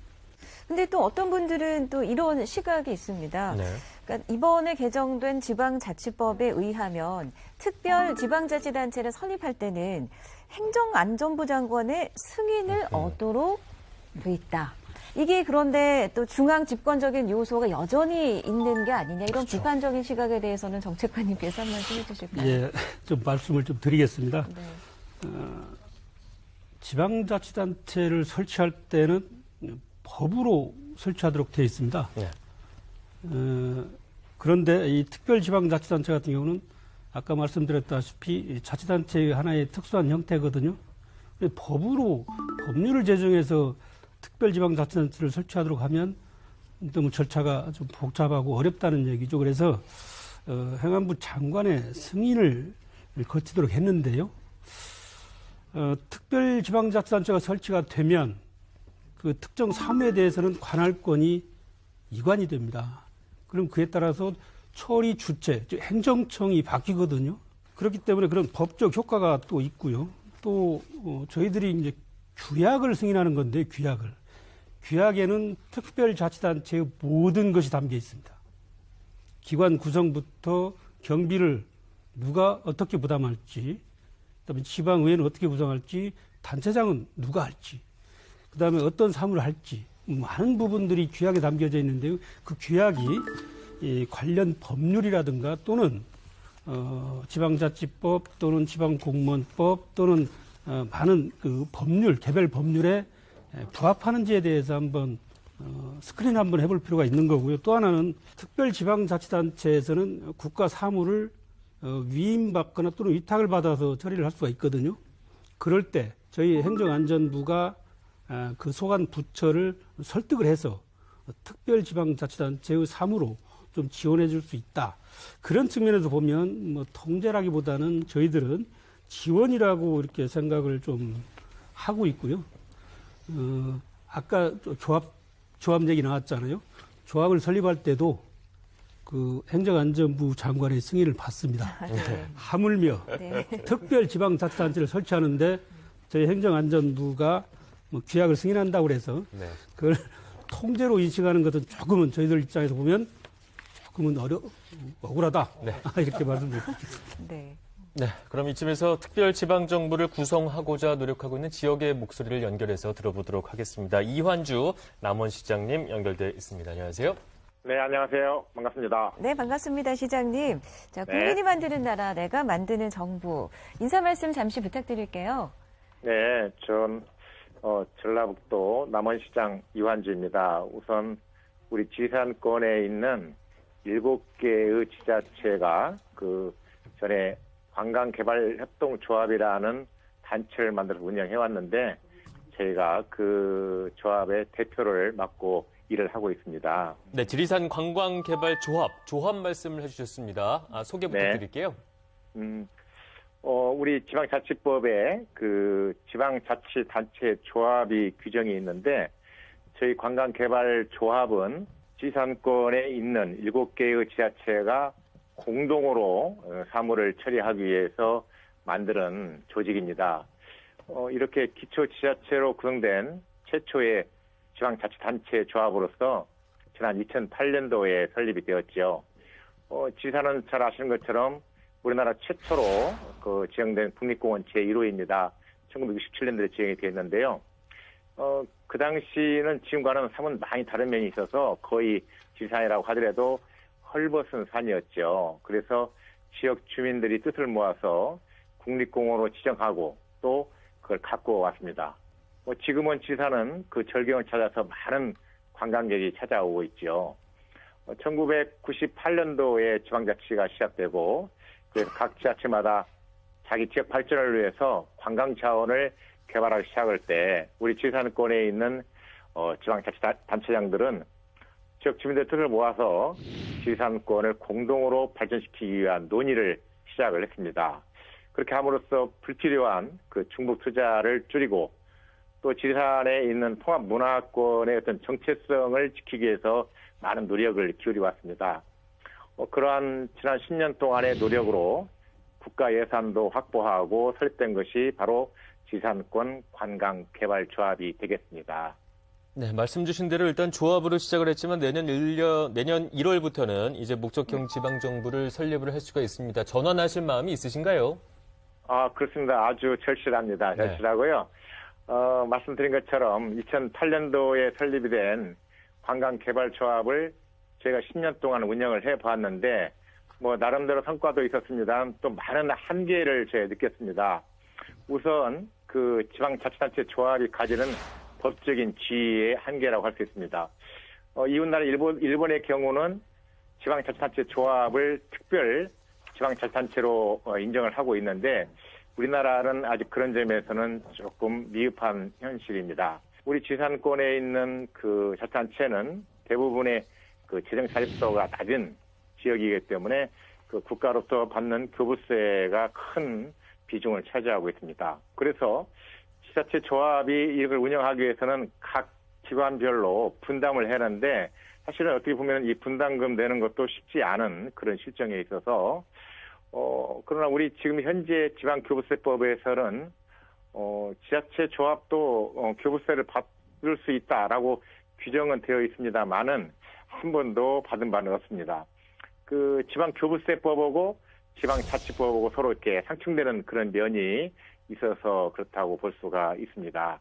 그래서 이런 법 조항도 이후에 더 정비가 필요하겠지만은 해결하는 근본적인 방법은 특별지방자치단체가 구성이 되는 것이다. 이렇게 생각을 하고 있어서 우리 지방자치 조합을 특별지방자치단체로 보는 문제가 저희한테는 매우 현실적이고 절실한 그런 문제이다 이렇게 생각을 하고 있습니다. 네.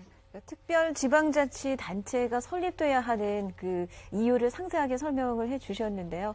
오늘 또 이렇게 어렵게 연결이 되신 만큼 끝으로 하고 싶은 말씀 더 강조해 주셔도 좋겠습니다, 시장님.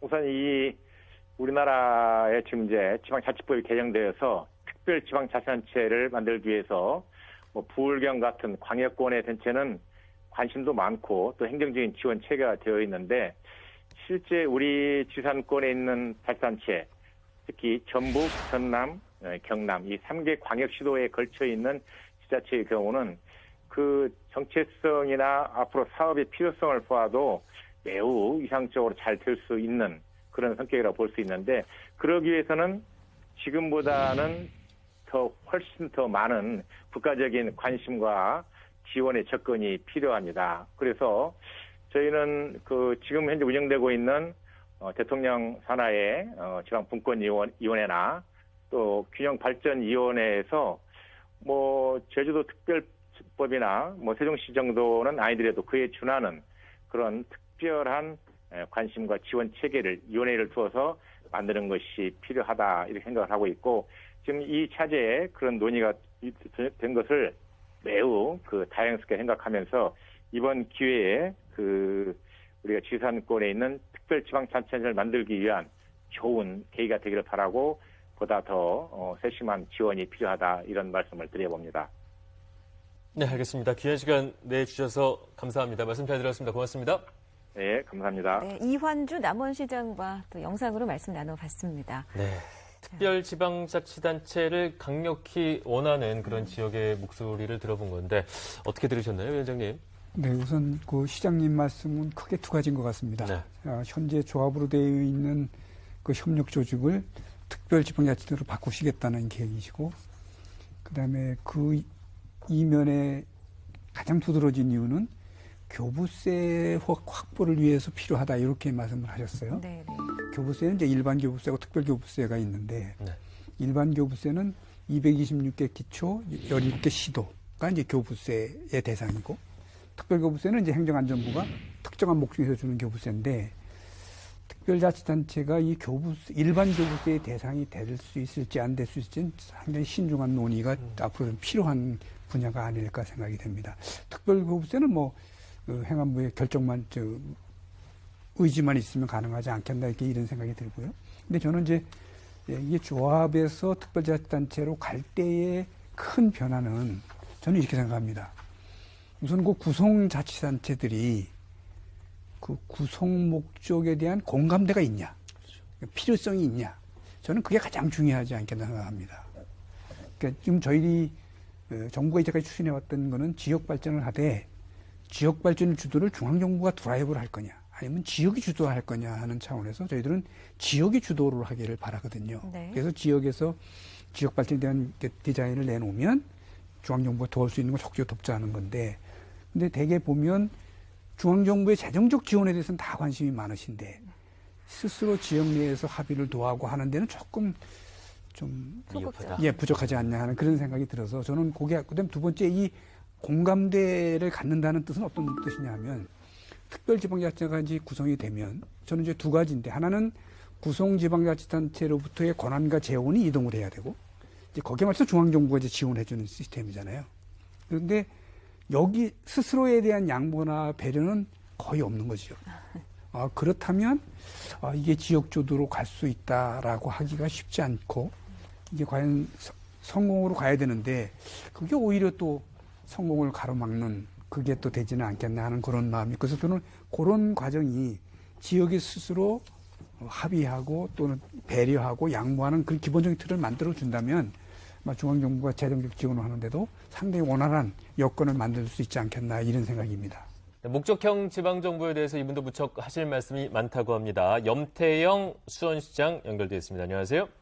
예, 안녕하세요. 반갑습니다. 수원시장 염태영입니다. 네, 시장님. 저희가 지금 지방자치 30주년 내가 만드는 정부 방송을 진행하고 있습니다. 간단한 소개와 더불어서 인사 말씀 부탁드립니다. 네. 예, 지방자치가 부활한 지 올해 30주년으로 아주 뜻깊은 여러 가지 프로그램들이 진행되고 있는데요. 오늘 또 그런 프로그램 중에 하나를 만나게 돼서 아주 반갑다는 말씀 드립니다. 오늘 이런 토론을 통해서 지방자치가 무늬만이 아니라 실질적으로 자치와 분권 국가로 나아가는데 큰 디딤돌을 만드는 그런 계기가 되기를 기대하겠습니다.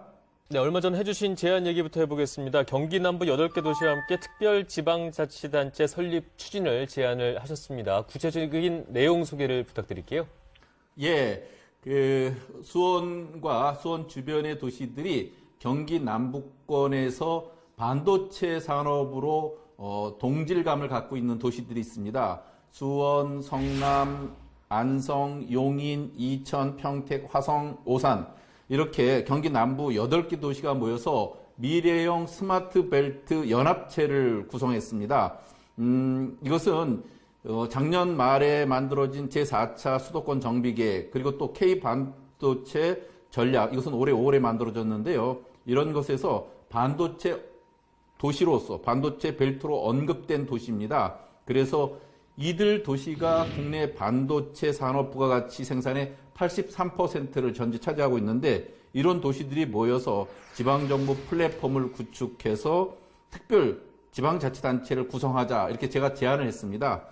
이것은 이제 지방자치법 전부 개정안에 나와 있는 지금 말씀하신 목적형 지방정부를 구성할 수 있는 그런 내용인데요. 그렇게 해서 이 참여도시들이 특별지방자치단체 설립을 위한 상호 협력 양해각서를 체결하고 이제 본격적으로 특별지방자치단체를 구성하게 된 겁니다. 앞으로 기대해 주시기 바랍니다. 그러면 시장님 구체적으로 예. 어떤 목표를 가지고 이런 특별지방자치단체 설립 제안을 하신 건지요? 예, 실제로 이것을 비견해서 예시를 들 수 있는 게 유럽연합을 예시를 들면 유럽연합은 각국이 다 있죠. 그런데 그 유럽의 각 나라 27개 회원국이 모여서 정치, 경제, 통합체를 이루고 있는 겁니다. 그래서 회원국 전체에 적용되는 표준화된 법을 통해서 유로화를 통용한다든지 이렇게 유럽 단일 시장을 발전시키는 거죠. 여기에는 각국의 그 정부 통치 형태가 있습니다만 또 유럽연합이라고 하는 여기에 이사회라든지 강요이사회, 의회, 집행위원회 이런 별도의 입법 행정기구가 있는 겁니다. 그래서 각국의 주권과 독립성을 유지하고 있는데 이와 같이 이것을 도시 단위로 바꿔버리면 우리 수원과 주변에 있는 8개 도시가 참여하는 특별 지방자치단체가 각 도시의 정체성을 유지하면서도 보다 촘촘한 경제 공동체를 만들 수 있는 거죠. 이것이 지금 목적형 지방자치단체라고 할 수 있습니다. 네, 경제 효과를 누린 광역형 정부다 이렇게 이해가 되는데 경제 효과 외에 이제 지방자치적으로는 어떤 의미가 있다고 볼 수 있을까요? 예, 사실은 지방자치단체가 각기 자기 지역 내에서 지역의 정체성 위주로 무슨 정책을 펴게 되니까 단위가 아무래도 좁습니다. 그런데 상호 윈윈 할 수 있는 조건들을 갖고 있는 도시들이 그 목적화해서 경제 공동체를 이루면 훨씬 더 시너지를 크게 낼 수 있죠. 그 윈윈 할 수 있는 전략을 만드는 겁니다. 이를테면 지역 내 기업의 입찰 제한을 이들 도시끼리는 서로 철폐해버리면 우리 도시만이 아니라 서로 큰 단위의 사업을 할 수가 있죠. 그러니까 이럴 때 보통 지자체가 사업 발주를 하거나 상품 구매 입찰을 할 때 그 지역 내로 제한을 둔 것이 풀리게 되면 훨씬 더 많은 기회 요인을 갖게 되겠어 회원 도시들끼리 서로 큰 그림으로 경제 공동체를 더 크게 발전시킬 수 있는 기회를 갖는 거거든요. 이런 측면으로 보다 큰 기대감을 갖고 있게 할 수 있다 하는 거죠. 네, 좀 구체적인 예시도 들어주셨는데요. 그러니까 연합체로서 이 경제 목적형 특별 지자체 설립을 지금 제안하셨고 추진하고 계신데 이와 관련해서 혹시 또 첨언하거나 조언하실 부분이 있으실까요? 예, 사실은 또 자치분권 관점에서도 상당히 이바지하는 게 큽니다. 자치분권은 지역의 일은 지역 스스로 알아서 한다고 하는 정신인데 지금까지 이것이 이루어지기가 참 어려웠어요. 그리고 또 산업정책은 중앙정부에서 계획하고 필요한 물적, 인적 자원을 동원하는 형식이었는데 이것을 앞으로 보다 국가 전략 산업의 발전과 지역 상생 발전 차원에서 커다란 지역 생태계를 조성하는 거거든요. 그래서 저희로서는 이것이 지역의 대학, 연구소 이런 데하고도 결합하고 또 산업체에서 일할 수 있는 우수 인력도 키워내는데 보다 큰 도움이 될 수도 있거든요. 그래서 주택, 교육, 문화 서비스 이런 우수 인력을 유치하는 중요한 기준도 되기 때문에 저는 이런 측면에서 행정적인 각종 지원이나 규제 개선도 있어야 되고 이 분야들이 서로 유기적으로 같이 움직이면 현장에서 문제를 가장 잘 아는 지방 정부들이 네트워크를 통해서 보다 크게 효과적인 사업들을 할 수 있기 때문에 저는 자치분권 관점에서도 굉장히 의미 있는 진전을 이룰 수 있다 이렇게 말씀드립니다. 네, 말씀 잘 들었습니다. 마지막으로 지방자치법 전부 개정과 관련해서 수원시장님의 의견 듣고 싶습니다. 예.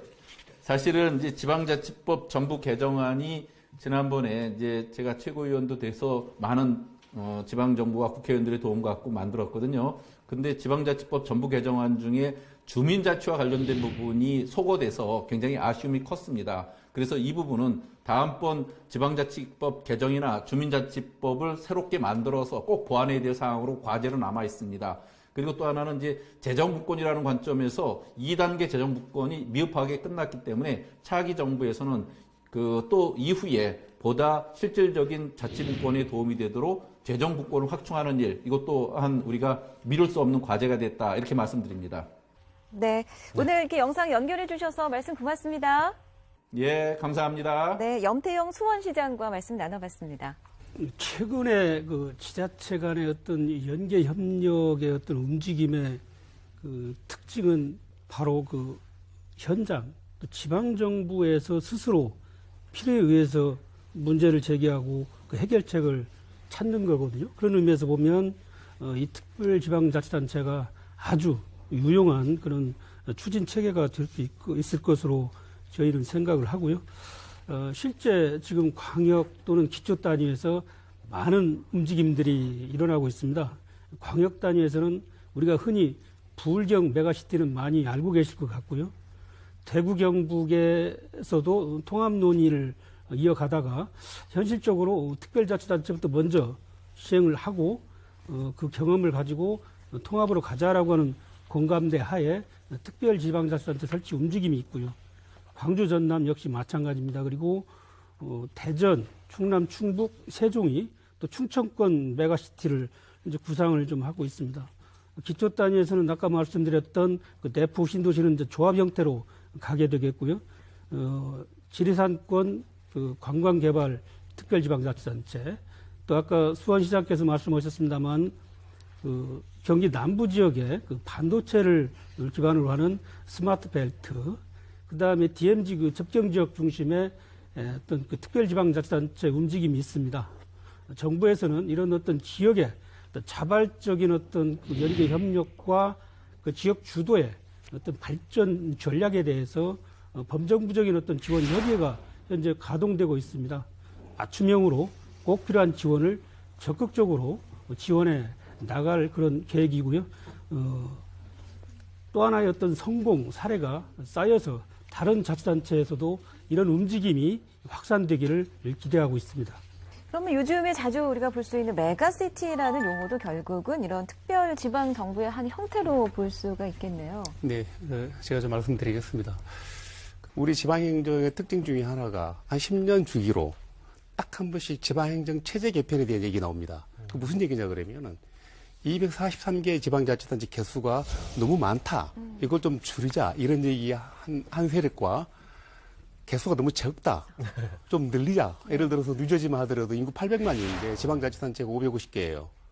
우리는 지금 226개 기초지방자치단체의 개수를 늘리자, 줄이자 이 세력이 10년 주기로 서로 이제 논쟁을 하게 되는데 특별지방자치단체라고 이 소재를 통해서 지금 메가시티라든가 전남, 경북의 여러 가지 특별지방 얘기 나오지 않습니까? 네. 혹시라도 광역화되는 것에 대해서 정치적으로 혹시 이렇게 다른 속셈이 있지 않나 그런 의심을 제가 해보는 이유가 만약에 그렇다고 한다면 특별지방자치단체를 하지 마시고 아예 좀 광역화하자 이런 논의를 좀 했으면 한다는 얘기고요.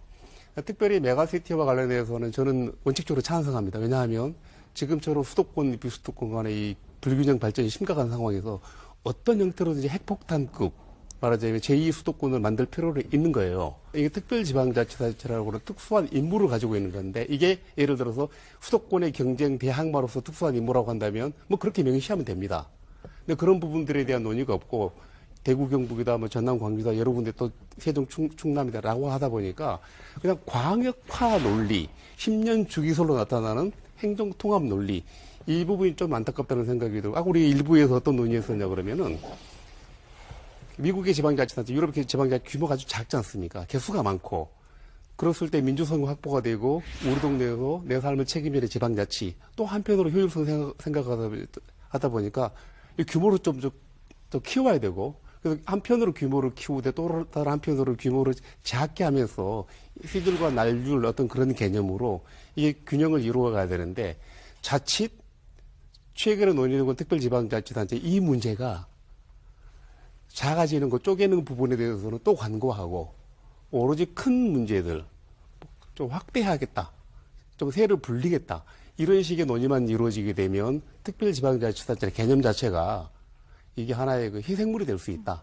개인적인 이제 그 느낌인데, 아까 우리가 특별지방자치단 개념에도 공부했지 않습니까? 네. 그 개념이라고 그러는 특수한 행정 기능을 목적으로 하는 거예요. 네. 그래서 아까 지리산 관광 특별지방자치 하겠다고 하는 거는 저는 적극 찬성하는 이유가 관광이라고 하는 특별한 기능을 중심으로 한번 뭉쳐보자라고 하는 거예요. 네. 근데 그거 없고 그냥 규모만 좀 키우겠다. 그냥 뭉치자. 그냥 뭉치자. 이렇게 되면 이게 그냥 뭉치자는 게 특별한 목적이 될 수가 있거든요. 네.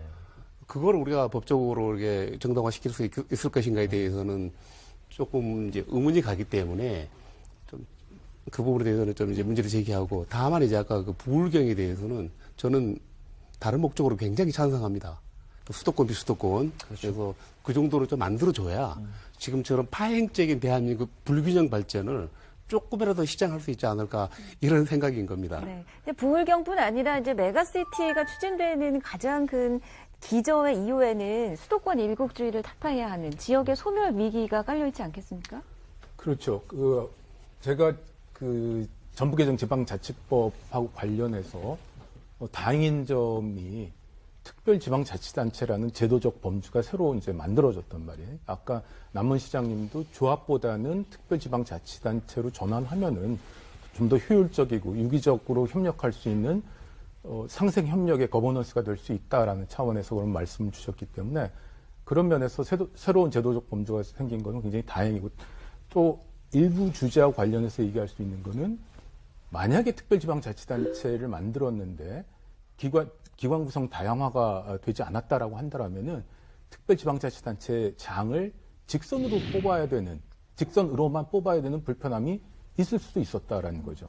근데 이제 다행히 기관 구성 다양화가 돼가지고 장의 선임 방법도 굉장히 다양화될 수 있기 때문에 특별지방자치단체 의회가 구성돼서 부울경 같은 경우에는 겸직할 수 있도록 돼 있더라고요. 네. 겸직을 하던 새로 뽑히던 간에 의회에서 장을 선임할 수가 있죠. 부울경 같은 경우에는 구성지방자치단체 장이 선임될 수 있다라고 해서 그 규정만 보면은 일원대표제, 의원내각제처럼 의원들이 선임할 수 있도록 한 것 같은데, 거기에 국한되지 않고, 이를테면은 지리산 관광협의회 같은 경우에는 관광 마케팅 전문가를 선임해 본다든지, 아직 제도화되지는 않았지만은 경제자유구역 같은 경우에는 투자 유치 전문가를 장으로 선임한다라든지, 이런 식의 움직임이 가능해졌다라는 얘기죠. 근데 그런 면에서는 굉장히 다행스럽다라고 생각을 하는데, 한 가지 좀 아쉬울 수 있는 건 후속 조치가 필요하다라는 거죠. 아쉬울 수 있는 건 뭐냐면은 그 지역 간의 상생 협력하는 거는 기본적으로 바람직한데, 그 협력하는 특수 목적이라는 게 매우 단순한 거일 수가 있어요. 그런 경우는 크게 문제가 되지 않는데, 부울경의 메가시티라는 거는 수도권의 대항력을 가질 만큼 거대한 광역정부를 이제 만들겠다라는데, 특수 목적이라고 하더라도 굉장히 복잡한 고도의 정책 결정, 의사 결정이 필요한데, 과연 중앙정부에서 여러 가지 규제를, 아까도 말씀드렸지만 여러 가지 규제를 하고 있는데, 지방정부가 자치 입법권이죠. 자율적으로 마음껏 정책 결정할 수가 있을까? 거기에는 상당 부분 제약이 따를 거라고 봅니다. 그래서 그걸 해결하기 위해서 외국에서는 어떤 방식을 이제 차용하고 있냐면은 특구라는 개념이 있어요. 일본 같은 경우 구조개혁 특구, 용어가 조금씩 다릅니다. 네. 그 특구를 만들어서 그 특구 안에서는 규제를 풀어주는 거죠. 그러니까 그 지방, 그 경제자유구역이라든지 아니면 특별지방자치 내에서 그 목적에 맞게끔 어떤 발전적인 사업을 할 때 중앙정부가 규제하고 있던 거를 풀어준다는 얘기죠. 그래야지 온전하게 그 지역을 발전시킬 수 있기 때문에 이런 거는 후속 논의가 필요하다라고 보고 지방정부 간의 상생협력뿐만 아니라 중앙정부하고 지방정부하고의 상생협력 내지는 중앙정부의 배려가 필요한 부분이라고 볼 수가 있습니다. 지금 말씀하신 얘기를 이제 좀 첨언하면 네.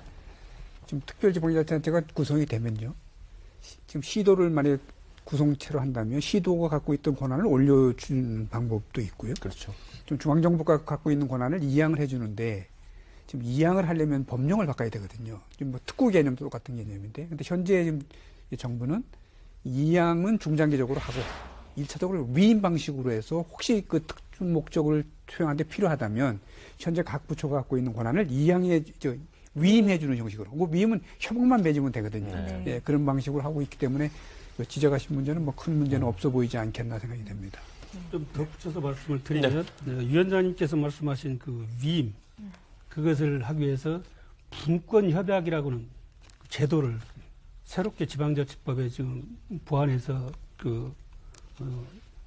보완 입법 작업을 좀 하고 있는데요.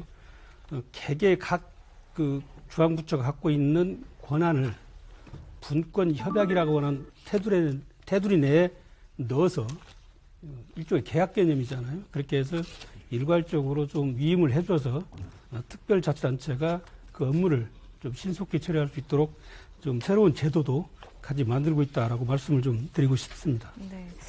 여전히 특별지방자치단체 설립에 있어서는 후속 논의도 많이 필요한 것 같고요. 또 우리가 아직은 가보지 않은 길이기 때문에 미리 전망하고 평가하는 거는 또 어려운 일이 아닐 수 없겠습니다. 그래서 저희가 그 세계 각국의 목적형 지방정부 사례를 한번 구성을 해봤습니다. 함께 보시고 이야기 나누시죠. 미국, 독일 등의 선진국에서는 오래전부터 정부 형태의 하나로 운영되고 있는 특별지방자치단체. 그렇다면 해외 특별지방자치단체는 어떤 형태로 구성되어 있을까요? 미국 미네소타 트윈시티 광역정부는 미니애폴리스, 세인트폴 7개 카운티와 180여 개의 기초자치단체로 구성됐습니다. 광역정부는 교통과 주택, 환경 문제 등을 공동으로 책임지고 정책을 만들어 시행하는데요. 각 지역의 자치단체 대표위원들이 모여 광역적 문제를 효율적으로 해결하고 있습니다. 독일 남서부에는 슈투트가르트와 인접한 5개의 광역단체와 179개의 기초단체로 구성된 슈투트가르트 광역연합이 있습니다. 독일의 광역연합은 90년대 초 경기 침체를 극복할 대안으로 만들어져 발전해왔습니다. 이곳에선 주민투표로 의회를 구성하고 의원을 선출해 광역에 필요한 조례를 제정하는데요.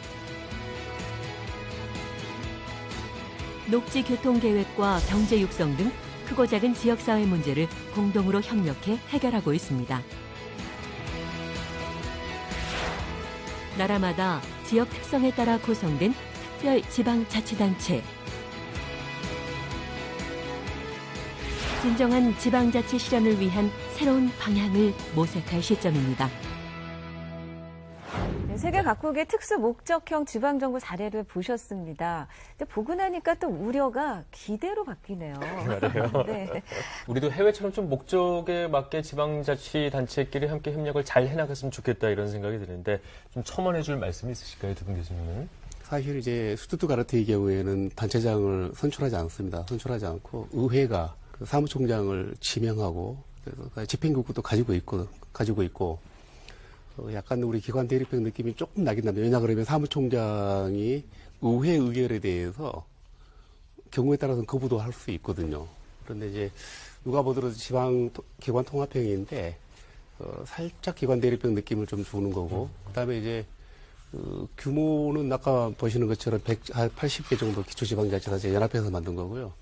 트윈시티 같은 경우는 규모가 좀 크고 예산도 거의 한 1조 이상이 되는 거고요.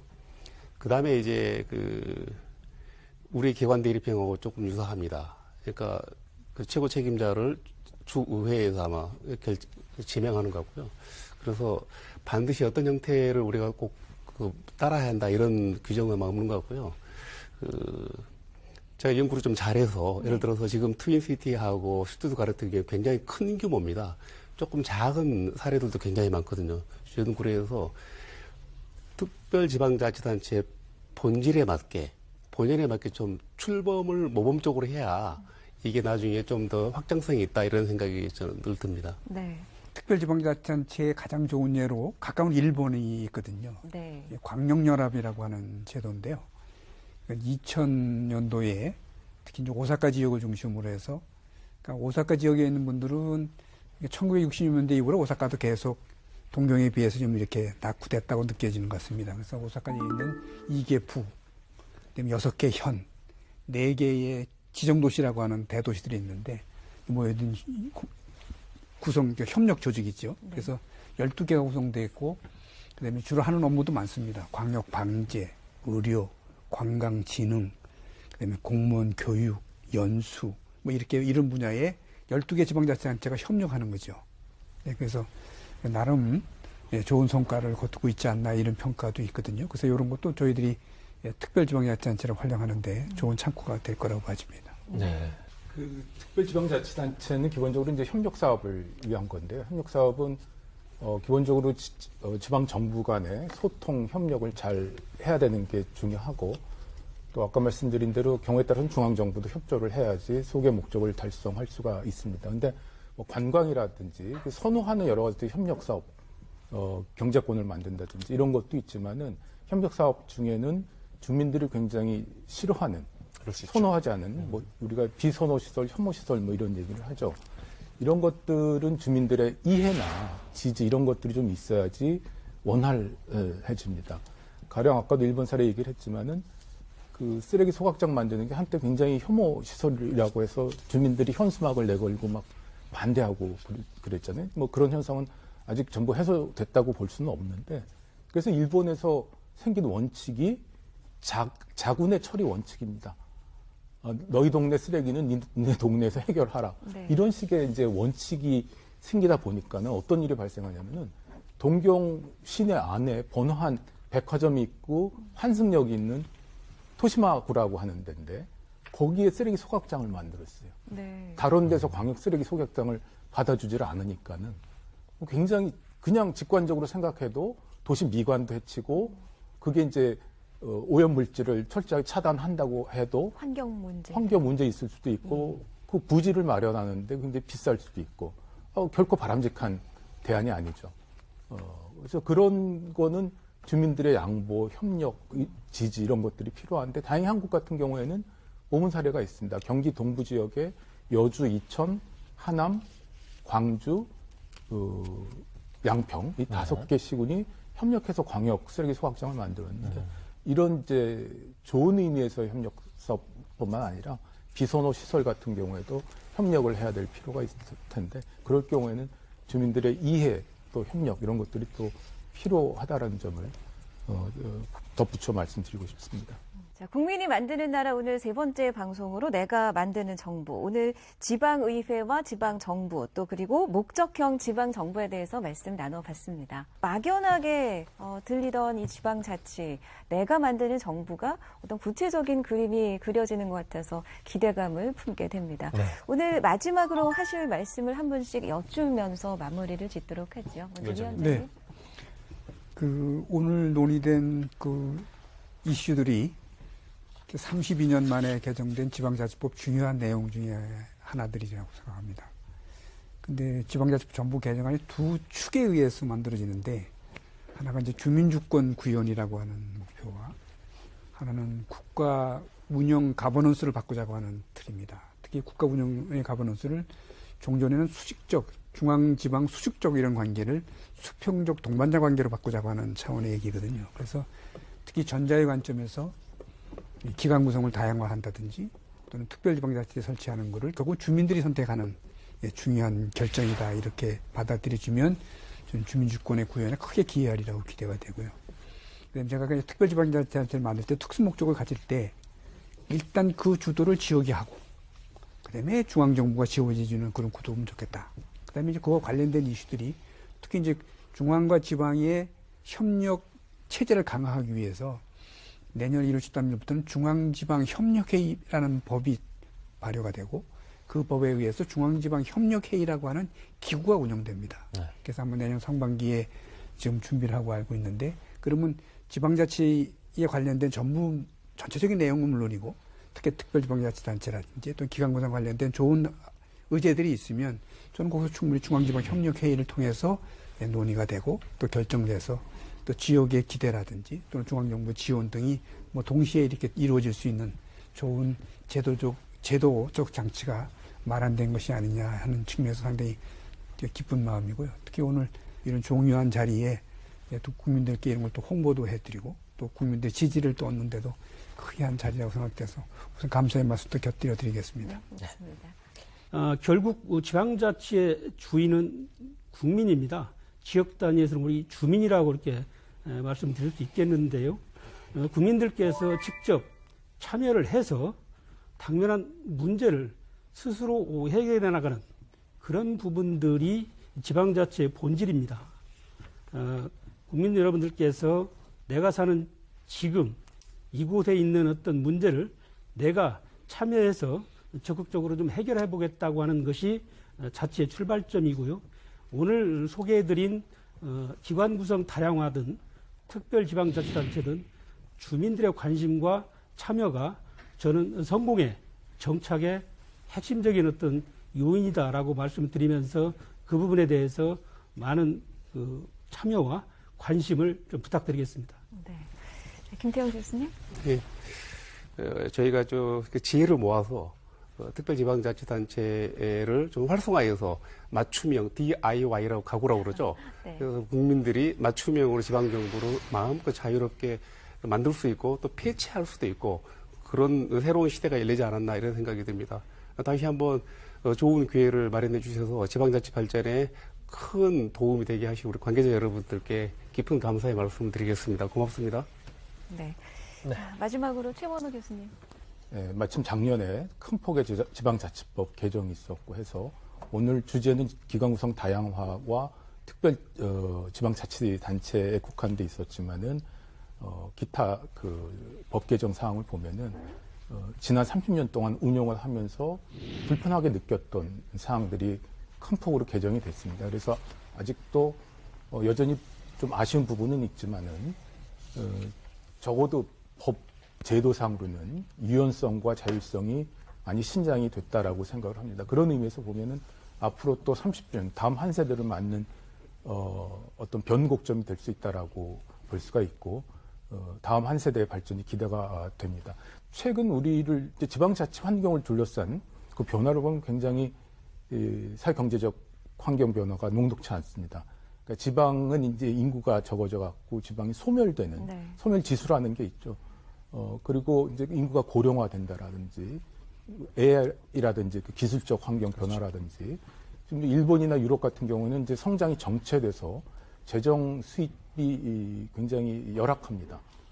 그래서 그런 인구, 저출산 고령화, 지방 소멸, 기술 환경의 변화 이런 여러 가지 그 변동성이 큰 불확실성이 큰 사회 경제적 환경 변화를 생각한다라고 한다면은 지역 특성에 맞게 자율성과 유연성을 부여한 이번 전부개정 지방자치법은 큰 의미가 있고 그런 어떤 취지를 공감하고 또 교육하고 홍보하는 자리로서도 오늘의 자리가 큰 의미가 있었다라고 생각을 합니다. 네. 말씀처럼 지방이 살아야 국가가 발전한다고 하지 않습니까? 맞습니다. 그러나 지금 대한민국의 현실은 지방이 소멸될 위기에 처해 있습니다. 그렇기 때문에 이 지방자치가 더 중요성을 갖는다고 할 수 있겠죠. 오늘 이렇게 함께해 주셔서 또 좋은 말씀해 주셔서 모두 감사합니다. 고맙습니다. 네, 고맙습니다. 네, 지방자치 30주년 국민이 만드는 나라 이제 마무리할 시간입니다. 이 지방자치라는 게 하늘에서 뚝 떨어지는 게 아니라 각 지역의 특색에 맞춰서 잘 갖고 나가야 하는 일종의 숙제다. 뭐 이런 생각을 하게 됩니다. 네, 왜 우리 아는 만큼 보인다고 하지 않습니까? 네. 이 방송을 거듭할수록 지방자치 막연하고 어렵게 느껴졌지만 조금 더 알아가면서 가깝게 다가가기에 또 의미 있는 시간인 것 같습니다. 자, 오늘 지방자치 30주년 국민이 만드는 나라, 오늘은 내가 만드는 정부와 함께 하셨습니다. 또 다음 시간에 저희 약속드리면서 여기서 물러가죠. 시청해주신 여러분 고맙습니다. 안녕히 계십시오.